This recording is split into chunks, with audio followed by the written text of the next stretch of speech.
What's going on, everybody? It's Carmine from Barmine Tech, and today we're going to be talking about how to set up Docker. So it's been quite a while since we worked with Docker.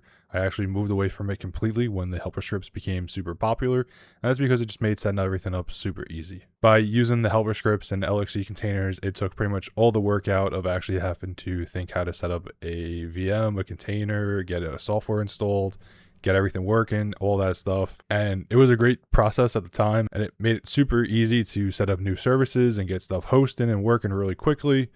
But it kind of took out all the fun of building and figuring it out and trying to troubleshoot issues and everything that goes into setting up a new system. And lately, I've really just been missing that aspect of homelab. And so I've been thinking of ways that I can go back to building out systems and actually having some effort that has to be put into it to set something up.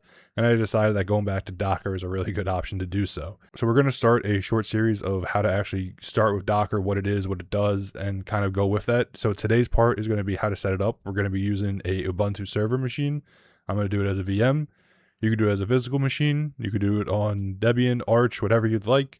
But like I said, I'm going to be doing it on Ubuntu.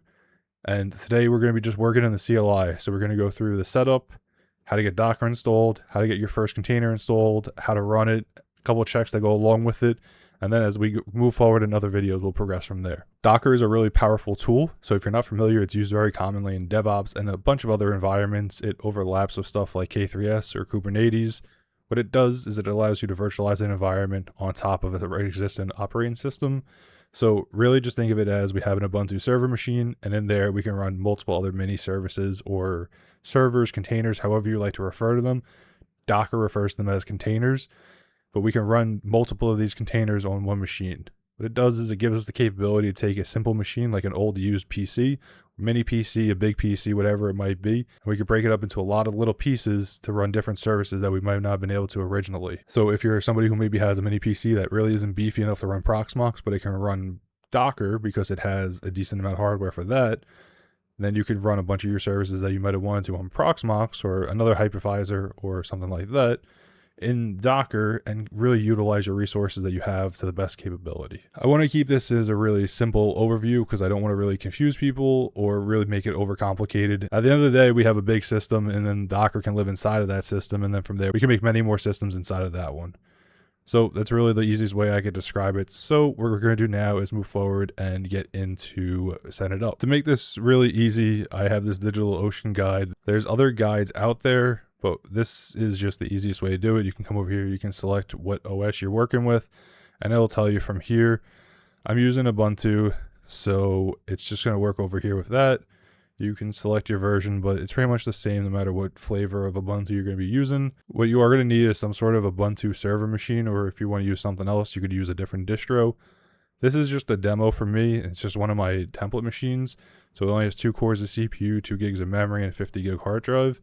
You can give it more resources if you have for the VM. I would say at least 4 cores and at least 8 gigs of RAM, and 50, 75, 100 gigs of storage is probably a good space to be. It does depend on what you're going to be running on here, so keep that in mind. If you're going to run something like image or other containers that are going to have a significant amount of storage, you may want to bump it up and give more storage. I'm running this in Proxmox, but you can run this on a physical box. I used to do that on a mini PC way back in the day, where I just ran my Docker straight on a physical machine. I moved it to Proxmox for the reason that when stuff would break, Proxmox I can take a backup the entire VM and restore from another point if I need to. The first thing I need to do is get the IP of this machine and get it turned on, and then we'll get in there and we'll start working. Okay, so at this point I have my Ubuntu machine set up over here on the left. The first thing we're going to need to do is a sudo apt update end sudo apt upgrade tech-y. I like to do this so we get it all done at one point. We'll let these updates run, and in the meantime we're going to scroll down over here to this guide. The first thing we're going to need to do is update our repositories. That's what we're going to achieve over here on the left. The next thing we're going to need to do is start adding some packages so Docker can actually work when it does get installed. What is nice about this DigitalOcean guide, and I'll make sure I drop a link down below, it gives everything to you in a copy block so you can just paste it into your machine and let it work from there. It's a handful of commands to install it, and then after that you're really ready to start running with it. So once this is done updating, we'll get back to getting Docker installed. Okay, so this is all done. I'm just going to hit clear, so we're back at the top. And now from here, we just need to copy in a couple of commands to add a couple more repositories like I was saying. So we're going to copy this one, paste that in there.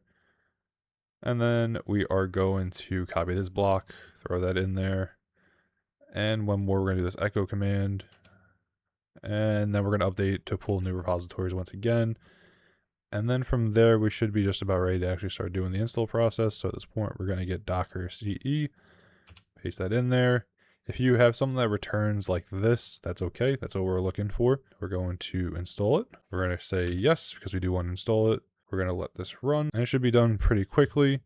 The next thing we need to do is check the status of Docker. So it should be running at this point. So I'm just going to hit clear, throw that in there. And you can see at this point, Docker is active and running, and we are all good. So something that we can do to see what's going on is we could do Docker, and it can list out all the commands if you are interested in seeing. If you don't know or you have something that you're looking for, you could always just type Docker. A way that you can see what's actively running in Docker is you could do docker ps, but you need to run with sudo. There is a way to get around this, but I'm just going to leave it like this for now. Over here you can see currently I have no containers or anything running. We could do sudo docker images and we can see what's installed, and currently there's nothing installed. I don't have any images, and that's okay because it's a clean install.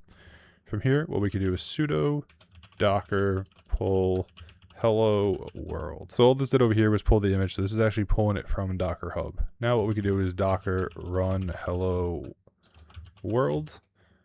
And now you can see again, I do need the sudo. So I can do sudo bang bang. And you can see over here, we have the welcome message from Docker. So over here, it's just going through and it's a little hello, just saying, we're glad to see you. Thanks for installing Docker. Now, we can skip around, and let's say if I ran sudo docker run hello world first before I did the pull, it would have checked the system first to see if I have the hello world container already running, if I have the image, and if not, it's going to actually reach out and pull it from Docker Hub, from the actual repository, and then would go from there. I jumped around, and that's how we did this. So now, at this point, we could check again. I don't think it has anything running because hello world is just like a message. But at this point, we do have a working Docker environment, and we actually could install our first container. Something that I always like to run and I find very useful is uptime kuma. And over here, it actually gives us the install if we want to do it directly from Docker. So what we can do is we can come over here to the GitHub, and we could just copy this docker run command. And again, this is just going to actually pull it from Docker Hub and set everything up for us. So the only thing I'm going to do is type sudo, and then I'm going to paste that command in there. I'm going to click enter. And you can see over here it says it's unable to find it locally, and now it's actually pulling it down from Docker Hub. While that finishes installing, there's a couple things to see next. So over here is what the command that we just ran. So it's going to be docker run restart is going to be always. So it's actually passing the flags into the Docker file. So it will be already set up with what we want to do. So over here is setting the restart policy. Next, we're going to be setting the port. So it's going to be using 3001, the name, and then we just have some of the tags. It does give another way to do it if you want. You can run over here and it just limits the exposure as it says. But at this point, we could do sudo docker ps. And you can see over here that this container is running. It came up 26 seconds ago and it is running. So it is running on 3001. So if we do come over here, we could do 192.168.50.188 : 3001. And we're going to come over here to uptime kuma, and we'd be able to actually start setting it up, and we're running it off of this Docker container. Now, this was just a quick example of working from a GitHub repo where they give you the Docker setup. They also have Docker Compose. If they give you the Docker command, it's a little bit easier. We're going to talk about Compose more in the future, but it's just a little bit of a different setup where we're actually writing out the Docker file itself. Like I said, we'll talk about that in the future. It's a little more intricate. Another thing that I want to talk about is Docker Hub, and if you're not familiar, Docker Hub is a really big repository of all different Docker containers. Over here on the homepage, you can see that there's a bunch of different ones that are currently available. They break them up into categories. So if you're looking for something like networking, here's something like traffic. There's a bunch of other ones. And if we keep going through, there's plenty of different things in here that you could look for. If you're going to search for something, the only thing that I would make sure is that you look to try to get the official one. If I search for Cloudflare, there's going to be a bunch of different ones that come up. So you can see over here, these are the official Cloudflares. But if we start scrolling through, you can see over here we have some third-party ones that are through here. Some of these might be valid projects, but just keep that in mind when you're looking to make sure you're actually getting the container that you're looking for. So Docker Hub is a really good place to kind of get new containers. They make the setup pretty simple, so you could actually come over here and it just comes through to give you the pull command. So it does break it down by tags. If there's different versions that you're looking for, you can get by the tag. You could just copy this, paste it in there in the CLI, and you could run it. Sometimes they're going to give you like the run command, sometimes they're not. So just keep that in mind. Sometimes you might have to do a little bit of looking into it to figure out what you need to do to get it running.